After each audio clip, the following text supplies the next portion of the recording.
Here in the Northern Rockies, dark winter months are outlasted in basements, dens, and nooks where kindred souls gather together to share intel, swap fly patterns, and relive the memories from seasons past. This gathering spot, known locally as the February Room, is the inspiration for this podcast. No matter the season, the door is always open to those with a fly fishing story to tell.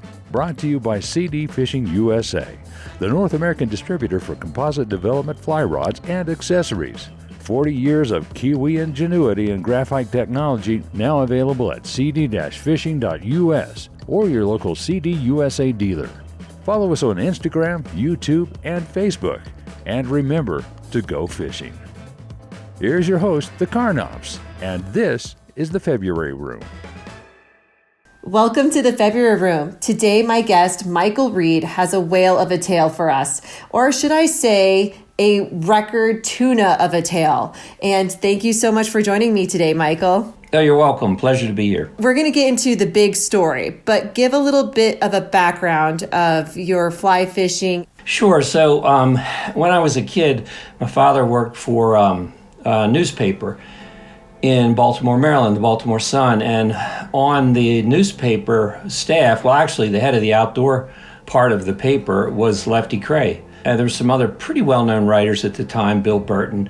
So when I was maybe 10 or 11, I got into fly fishing. I got my first rod, which was a Garcia Mitchell, very heavy fiberglass rod, and the Pfluger Medalist, which everybody got when they were a kid, and fished mainly warm water for warm water fish like bass and bluegill. But eventually went on a family trip to the Smokies and had a chance to do some trout fishing and was just really hooked. And years later, my sister had moved to Cape Cod, and visiting her at some point, her husband had mentioned a guy that was a fly fishing guide there. He fished for stripers and blues and false albacore, and thought I might be interested to try saltwater fly fishing, which I did, and mostly striped bass, and just really fell in love with it. And after several years of doing that, my interest was kind of peaked, and thought I would be interested to try some pelagics. As a little side note, my casting wasn't all that great, and so I thought, you know what, Lefty lived like 20 minutes from where I live. So I called him up one day. I said, can you help me with my casting? And he said, sure. So I went over to his house, which was really impressive. He's like one of the most organized guys I've ever met in my life. His fishing rooms were incredible. We went out to a local golf course where there were some ponds with a lot of grass around them. And I think I had an 8-weight RPLX and, like a bonefish size rod that I use for stripers. And he, handed me the rod and stepped back, and he said, all right, well, let me see you, cast a little bit. So I took 3 or 4 false casts, and he kind of raised both arms and said, oh, hang on. I said, what's the problem? He said, if you could keep that up, you're going to tear your underwear. I said, okay. So I handed him the rod. He stripped all the line off the reel. It was a 2-piece rod. He took it apart, put the butt section on the ground, and proceeded to take like 3 false casts, cast the entire line across the pond. It was just, wow. He's like 75 years old. And the point was, it wasn't about power, it was about timing and technique. So anyway, it was a great help to me. And we had a local river that I fished a lot in Maryland called the Gunpowder River. And I was at the fly shop one day and talking to a guy. I think it was about work, and we were exchanging business cards, and he happened to drop his wallet. A bunch of cards slid out of the wallet, and I was helping him pick them up, and I noticed this one card. It said Sea Creature Sport Fishing, and I thought, that's pretty interesting. And so I said, what's the deal with this guy? And he said, well, it's a guy, he has a charter business, but he really likes to cater to fly fishermen out in the ocean. I said, well, I've been looking to do some of that. Do you mind if I take his card?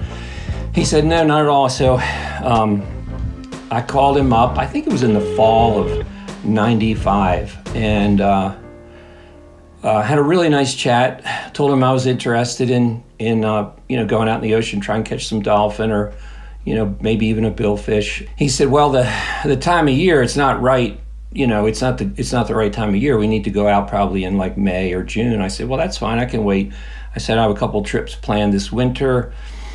I'm going to Mexico, trying to learn a little bit about, pelagic fly fishing. And so later that winter, I was about to head out on that trip, and we had a huge snowstorm and shut the airport down. It was really disappointing. And I had not a business, but I plowed a lot of snow for friends and neighbors and the farms around where I lived. And after, I think it was 9 or 10 days of plowing, I was just so fed up with winter. And I drove home late one night and put the truck away, went inside, told my wife, I said, I'm going to Cabo tomorrow morning. I said, I can't take it anymore. And she said, okay, whatever. And she's a very agreeable person. A good sport. Oh yeah. So I went to Cabo, had a great time, caught some really nice mahi up to like 40 pounds. I remember catching some skipjack tuna that, I remember the first one I caught, there were no fly fishing guides. Nobody really knew much about fly fishing in Cabo back then. It was just all, conventional tackle. And I remember when I hooked this first skipjack tuna, I was like, oh, this fish is huge. It's got to be like 40 pounds. And he said, no, it's probably about 6 pounds. And I'm like, what? And I finally got the fish up after probably 10 minutes. And he was right. It was just this tiny little tuna. I just couldn't believe the power in this animal. And we released all those fish. And I might have kept a couple mahi for sushi that night. But anyway, I came home. It was toward the end of January in 1996. And when I got home that night, the phone rang, and it was this guy who had this charter business, sea creature sport fishing. His name is Steve Coulter. He said, you remember me? I said, sure, yeah, we have a trip booked. And he said, well, you need to get down here like tomorrow. And I'm like, what do you mean? He said, the bluefin are everywhere, and they're the right size to catch on a fly rod. He said, there's all kinds of people here trying to catch them. Billy Pate with his wife and a bunch of other pretty well-known sort of early saltwater fly fishing guys. And I said, man, I just got home today from Mexico. I said, he said, you got to get down here. He said, these opportunities, they don't last. The weather gets funky. It's going to be perfect in 2 days. So I said, okay, and hung up the phone. And I went downstairs, and I said to her name's Debbie. I said, Debbie, I'm gonna have to go to Hatteras tomorrow. And she didn't say much. She just said, you're sick. And I said, okay, well, thanks. And I said, I'm only going for a couple days. So I left the next morning. I think I might have called Creature back, told him, his nickname is Creature, by the way. And why Creature? So I'm pretty sure it's an old high school football well-earned nickname. He was a defensive lineman. He's a pretty big guy, kind of intimidating looking, a little bit scary. I would describe him as if Charlie Daniels' sister and Stu Apt, which a lot of your listeners will know who that is. Well, they'll know who both of them are. Had a love child, and they celebrated with a lot of really high-class bourbon throughout the pregnancy. Their love child would have been Creature. Anyway, he said, go to Sonny's restaurant, and they won't know where to find me. So I drove down. I got there late. It's a long ride. And if for any of your listeners who've never been to the Outer Banks, it's definitely a place to go at least once and fish, because it's an incredible place. What makes it so great for fishing is you have the Gulf Stream heading sort of north-northeast and the Labrador Current heading south along the coast, and they converge right off of Hatteras. So there's just so much sea life there, and just unlimited fishing opportunities. So I went to the restaurant and waited for him there, and this guy came in. He was, like I said, kind of a big guy, tall, had a big beard, and he was rubbing his beard, looking around, and there weren't many people in there. And he saw me, and he immediately sort of, strode over, and he said, "You Michael?" And I said, "Yeah." He said, "Creature." And I said, "Oh, Steve, how you doing?" He said, "Call me Creature." So I think that was the last time I ever called him Steve.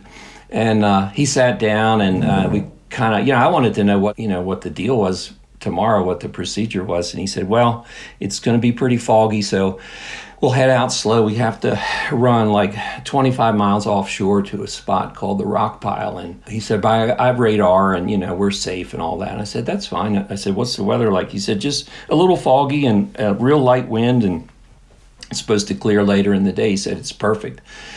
So I said, "Well, I have a couple questions, about like the rules and fly fishing, regulations for fly fishing from a boat. If you're, going for some sort of record consideration." He said, "Well, there's not a whole lot. You obviously you have to have the right leader, which for those saltwater leaders, your line class, which I was using 10 kilo, can't be more. I think it couldn't be less than 15 inches long, that portion of the leader, and your shock tippet, which couldn't be more than 100 pounds, couldn't be more than 12 inches long in total, including the knots." So he said, "If your leaders are," I said, "My leaders are perfect." I was like meticulous about them. He said, "The boat has to be out of gear when you hook the fish." He said, "As soon as you hook the fish, you can put it in gear, obviously to fight it, and then you can't rest your rod on the washboard or the gunnel of the boat. I mean, you have to hold your rod the whole time. You can't use a harness or anything like that. You can use a gimbal butt, which is the rod has a gimbal butt, and then you use a belt that has a gimbal in it, or a place where you can attach it, and that just keeps it from grinding into your leg or your stomach. So you avoid the bruising. Yeah, and you do bruise very easily, after hours of that. So the rod that I was using was an 18 weight Fisher Blue Water, and I don't even know if they're made anymore. It was just like a tree trunk. It was the biggest rod I could find, and the biggest reel I could find at the time, as far as capacity for backing, was a Pate bluefin. Which, if any of your listeners have ever used Pates, they're bulletproof. They're not, particularly glamorous, but they're sort of old school looking, but they're great reels. And so I had like a 650 grain sink tip with a 50-pound Dacron backing, probably 700 yards, maybe something like that. I can't remember what it held, but it was plenty of line, because with the tuna, they pretty much just go down. So, and we were only in 506 feet of water, 500 or 600 feet of water, so they couldn't really get away from us. I mean, if they wanted to run, you could chase them, but they couldn't spool you by sounding. So we kind of had a little bit of an advantage there. So anyway, I said, "Well, what happens if we get one up to the boat?" And he leaned over, and of course, I think at the time you could smoke in restaurants, and he always had an inch-long cigarette in his mouth, and he took a little puff and blew it out and looked at me. He said, "We stick him."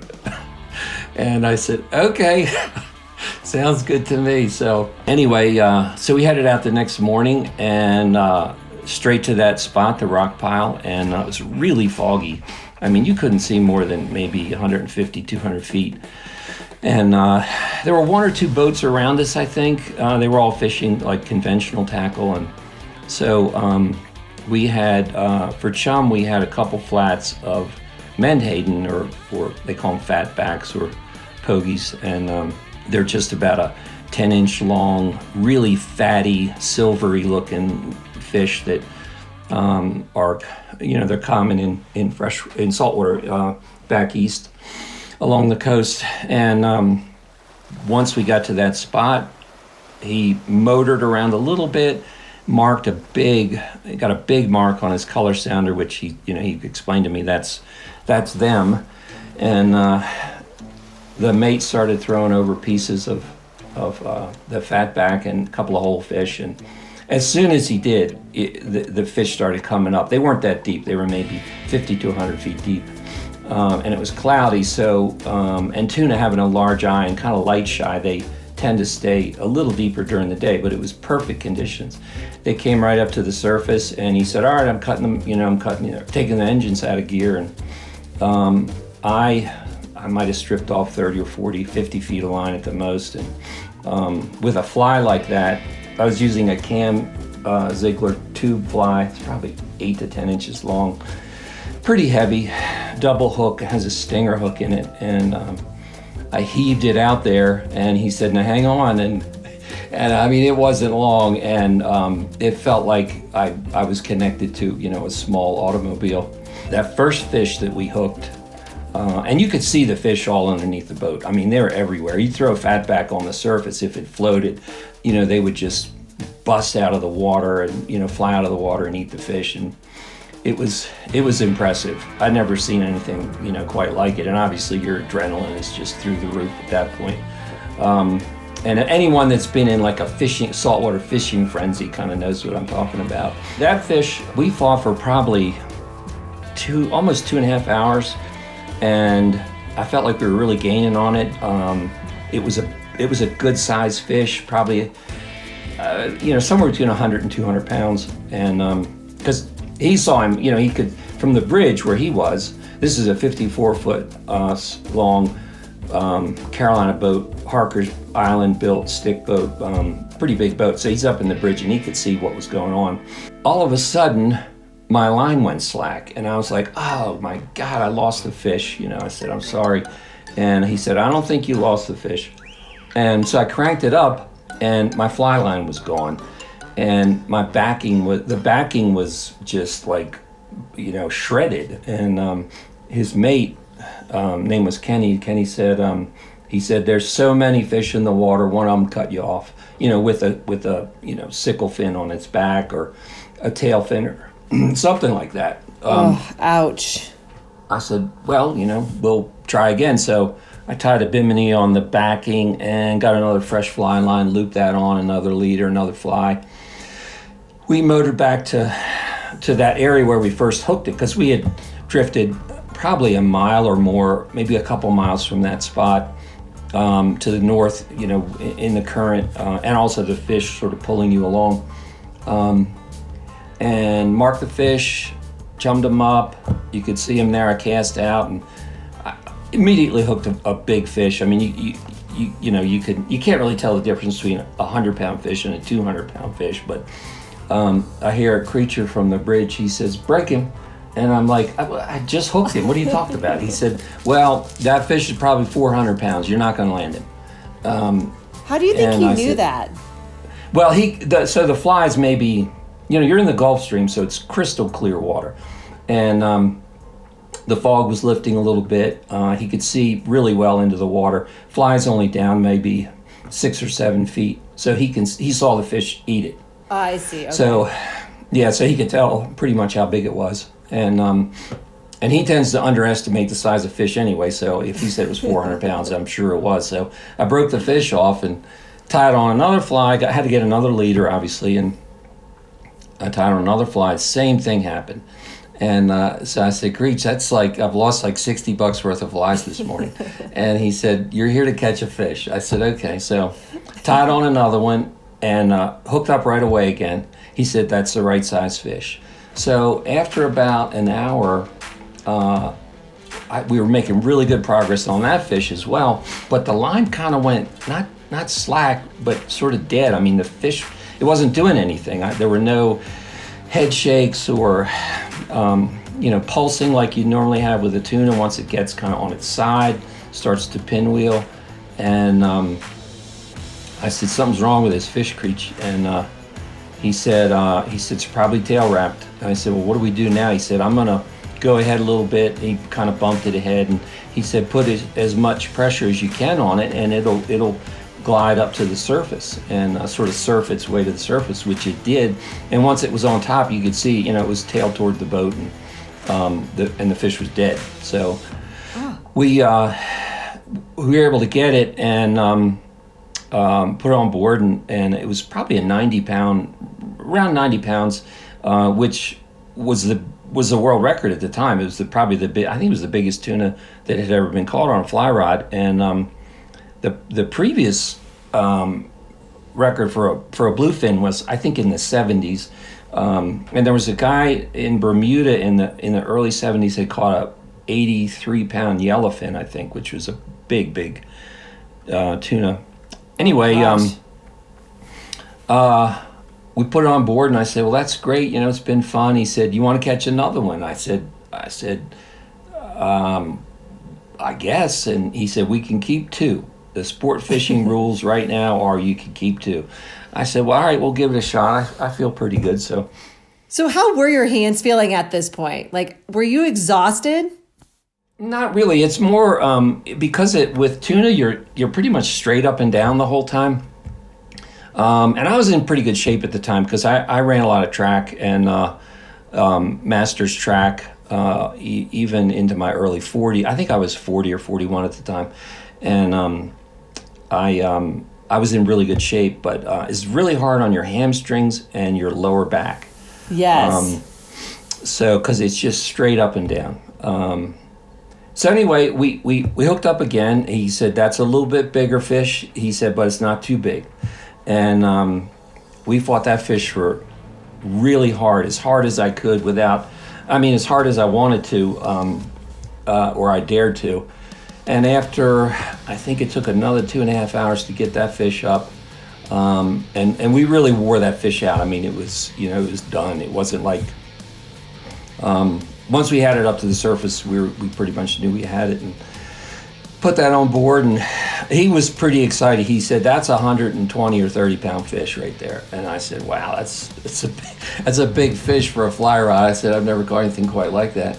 I bet you could feel it in your back and your thighs. Like, but my back and my thighs say, yes, it is. Yeah. I mean, I remember I have a picture somewhere of me sitting on the washboard with the fish lying on the deck, and I'm just like a piece of like melting butter. I was so tired. My shoulders slumped, and the fish is laying there. And so we kind of cleaned up and put the fish on ice and put my gear away, and I went up in the bridge and with him and to ride in, and it's a beautiful ride in. I'll never forget. The sun had come out. It was warm, maybe 60 degrees, and we passed a pod of humpbacks, and I remember seeing one of the bigger whales in that pod. It breached 18 times in a row. It was just incredible. And there's gobs of sea life, like tons of gannets, and when you get near shore, you see big schools of stripers, and it was really amazing. Anyway, once you get to the inlet, it's about 3 miles to the marina. He said, now when you get to the marina, there's gonna be a lot of people there. I said, I know. A lot of people went fishing today. He said, no. He said, people want to talk to you. And I said, like who? He said, Saltwater Sportsman magazine, Marlin magazine. They want to do an interview, blah blah blah. I'm like, all right, whatever. And it was really, I was kind of surprised actually. So I did a bunch of interviews. I met a guy from Australia, really famous marlin fisherman who had come for this big bluefin bite. I think his name is Peter Reid. Fished all over the world. He's legendary. Had a nice chat with him, and I said, well, we got to go, Creech. We got to weigh this fish. And we went to the local tackle shop as Frisco Rod and Gun and weighed the fish. It's a real process. I mean, you have to take a lot of measurements, a lot of photographs. You have to take photographs of your gear. You have to have people that are like witnesses. The scale has to be certified, which it was like 3 or 4 months in advance. They're really sticklers. And when you submit your leader, you can't just send them the leader. You leave the fly on the leader, and then you cut the fly line about a foot or so above where it attaches to the leader. You put all that in a plastic bag and you send it off to IGFA, and they look at the application and test the leader for breaking strength. You don't want it to break more than 10 kilos, and mine were all breaking like 9.9. They were right at 10 kilos, so I knew that I was safe there. And several weeks later, I got a big, fancy certificate in the mail, and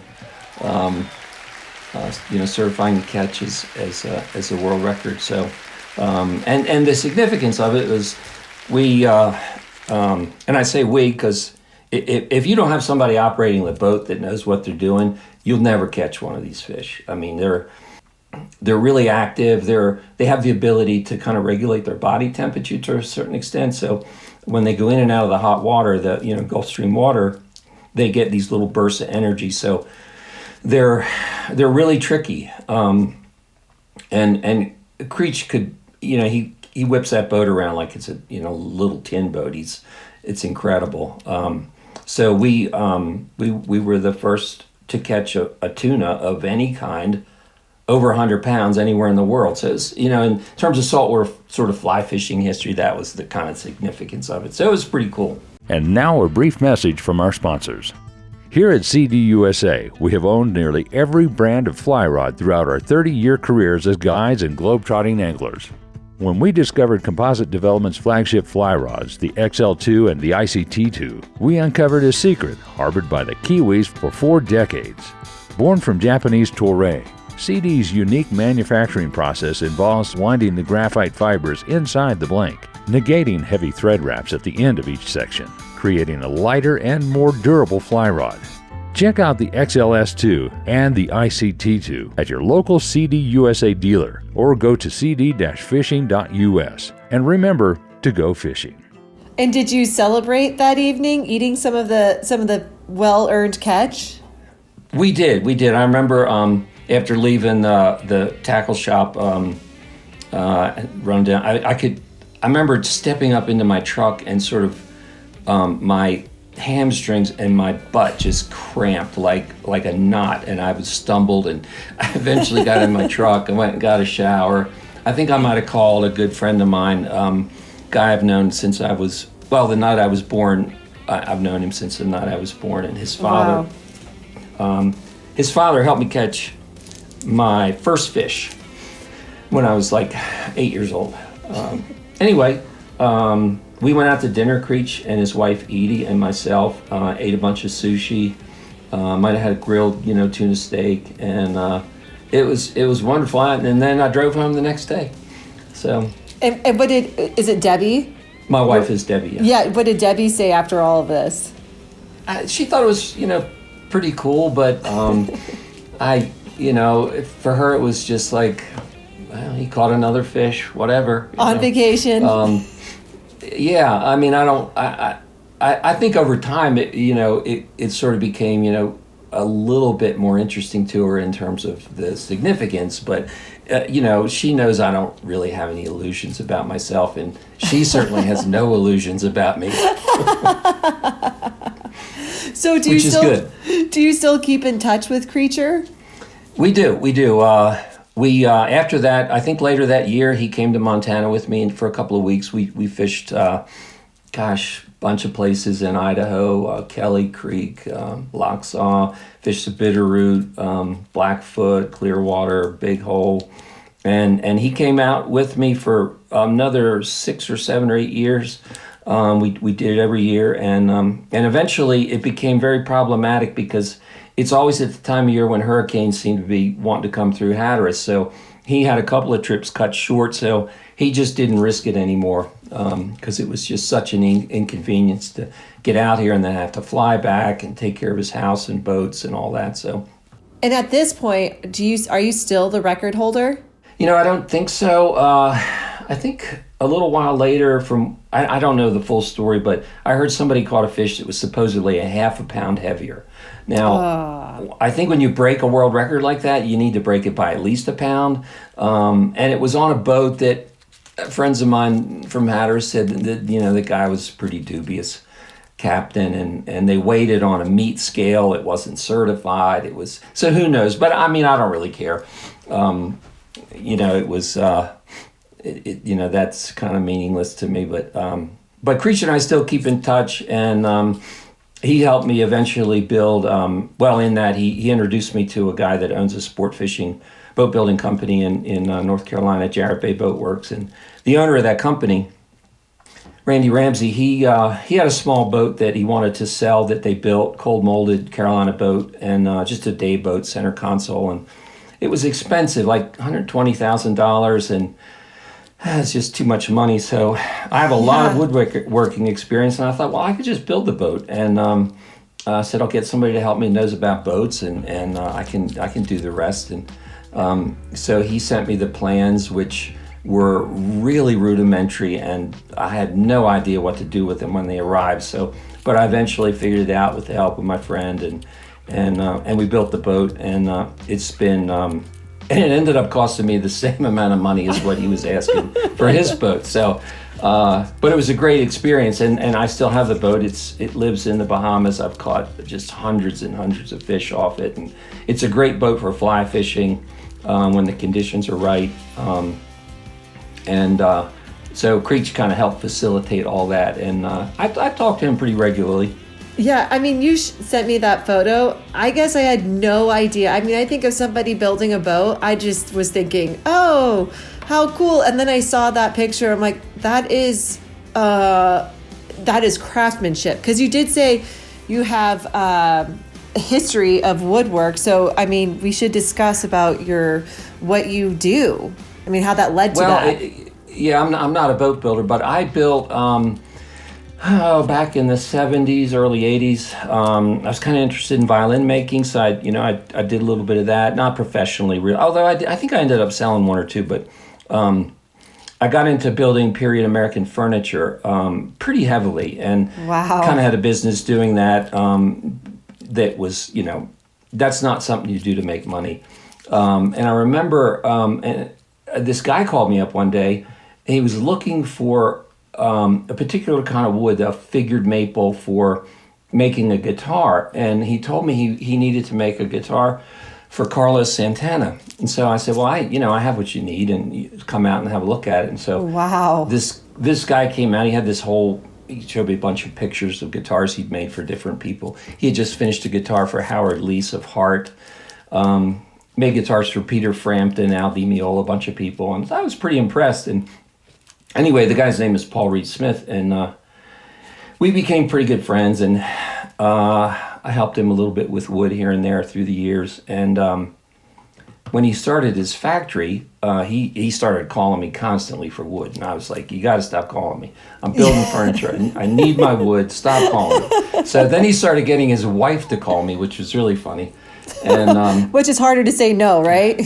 Well, not really, but so eventually he said, you need to work for me.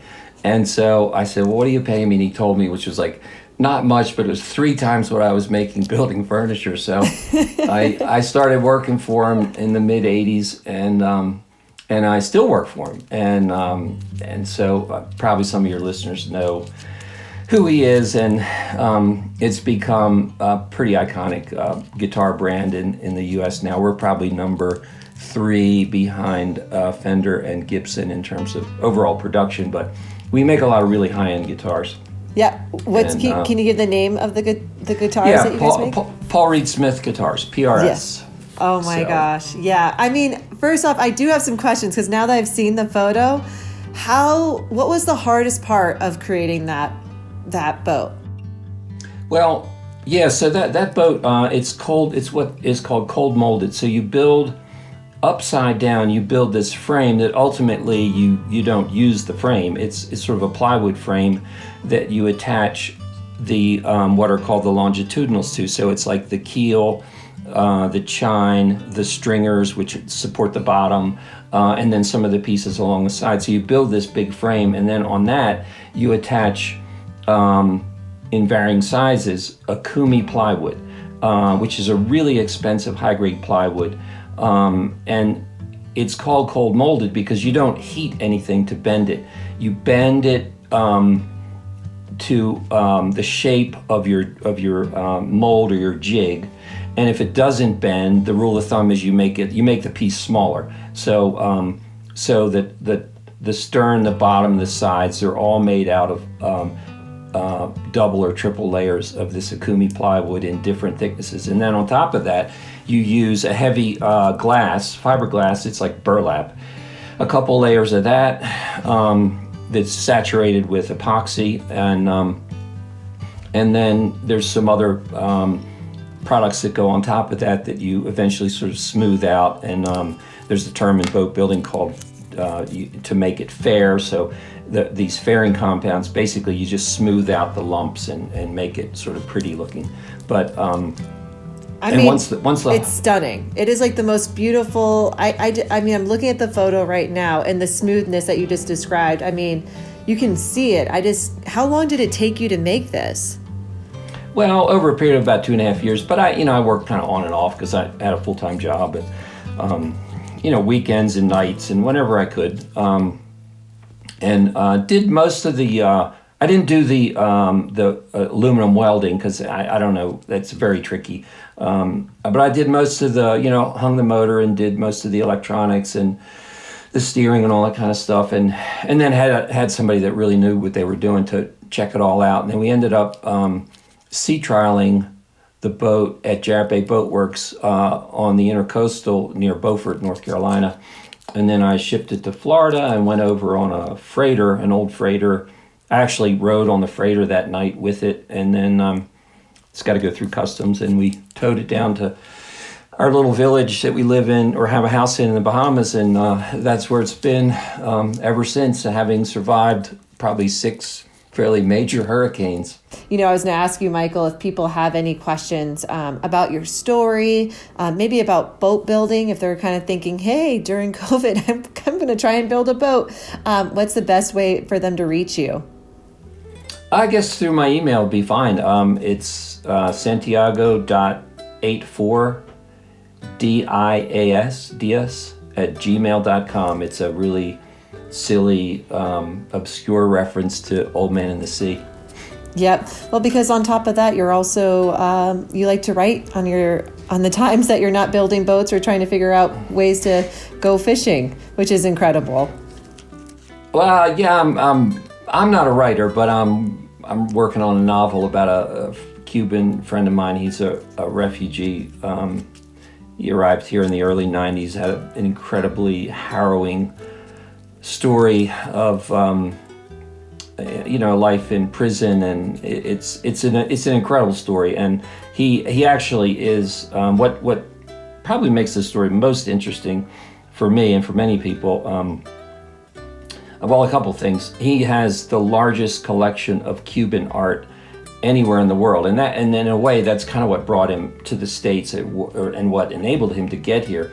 And a little side note, he also was friends with. This is in the 80s, 1980s, with Gregorio Fuentes, who was Ernest Hemingway's mate for all those years. Where are you on the progress of this book? I'm almost to the part where they literally jump in the water in the middle of the night with inner tubes, swim out into the ocean, and meet the boat that they were to come on to get to the States. So I'm almost to the point where they're going to make the journey, which was a really very difficult experience for everybody. It was I think there was like 14 people on the boat. It was a very small boat. Oh, I cannot wait to read this book. I was talking to Justin about, we start to learn about all these things in history. Like we learn about the big event, but there's also these small little pockets of history that are just as important. And you don't get to hear these stories of history and how people really overcame such horrible times. So I'm really looking forward to hearing this story and reading it. So you have to keep me posted on the progress of this book. So absolutely. Not that I necessarily needed the education, but it's certainly given me a renewed appreciation for what people go through to get, try and get to this country.